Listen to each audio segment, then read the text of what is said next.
I do believe that Americans are allergic to advice. Why do I believe that Americans are allergic to advice? I just go by my own example. When somebody tells me that they are going to give me advice, I am instantly offended. Why?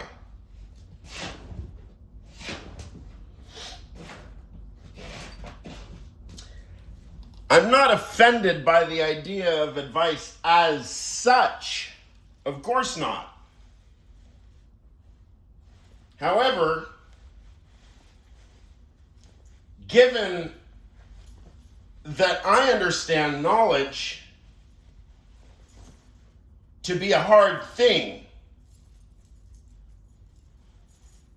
given that I understand knowledge to be a hard thing, and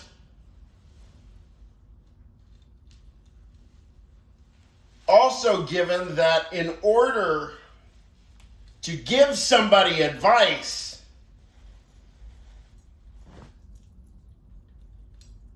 you would have to have knowledge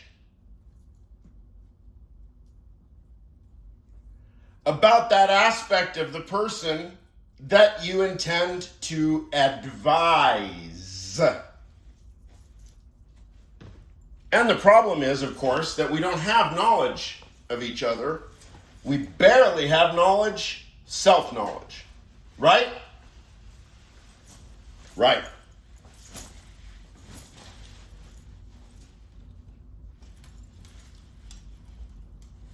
I need to do laundry, is what I need. Oh!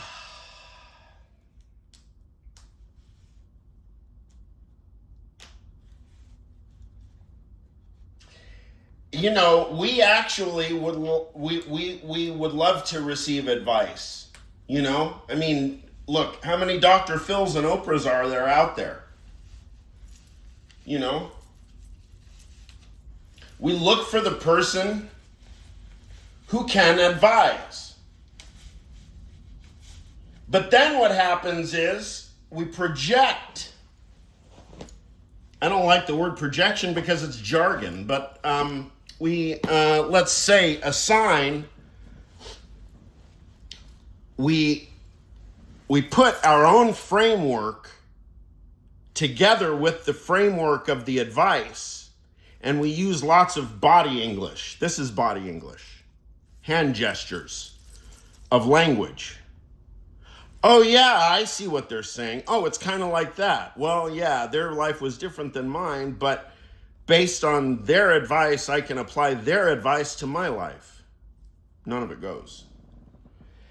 None of it goes, not because advice in itself is a bad idea, but because advice presupposes knowledge, and knowledge is hard. Therefore, we are what? Begging the question. What question? Don't ask that. We've already covered the meaning of the phrase begging the question. Petitio principi. P-E-T-I-T-I-O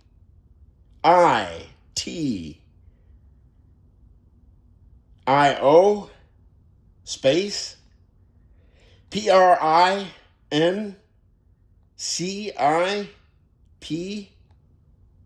double I think. Double I at the end.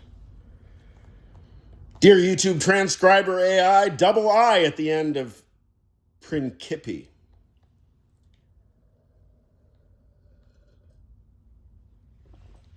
Petitio principi. Begging the question. What question?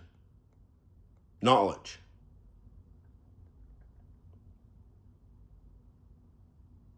If you give advice, you beg the question.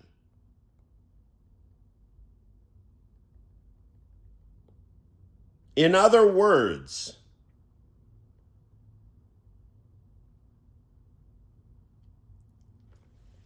In other words, the proposition, it is advisable right now that you do such and such, end quote, period, end quote. It is advisable that you do such and such presupposes that the speaker has the appropriate knowledge of the context, which is a very hard thing. People get the most advanced academic degrees, one and all, in the subject of being knowledgeable about the context. Specific contexts related to specific systems. Everything, as we know, because we've had postmodern relativism for decades now, everything, and relativism, look, everything is relativizable. We have relativizable discourse in science. There's no problem with that. We just need to know what the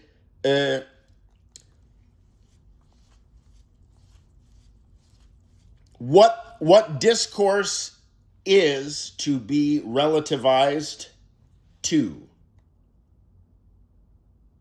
So I can say, oh yeah, I'm a physicist, even though I'm not. I'm a physicist, and so this, but my discourse is only relative to the discourse of hocus pocus, you see.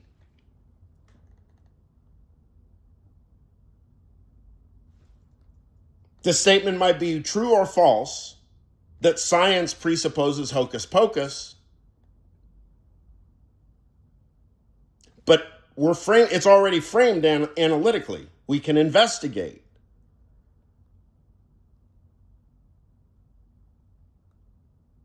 Is it advisable? Is the advice given by science to hocus pocus, or hocus pocus to science, is the advice justified? Is it justifiable? It's only justifiable, I assert, seems pretty straightforward. It's only justifiable if you have the knowledge that your assertion presupposes. So if you're giving advice to another person, that means you pretty much know everything there is to know about them.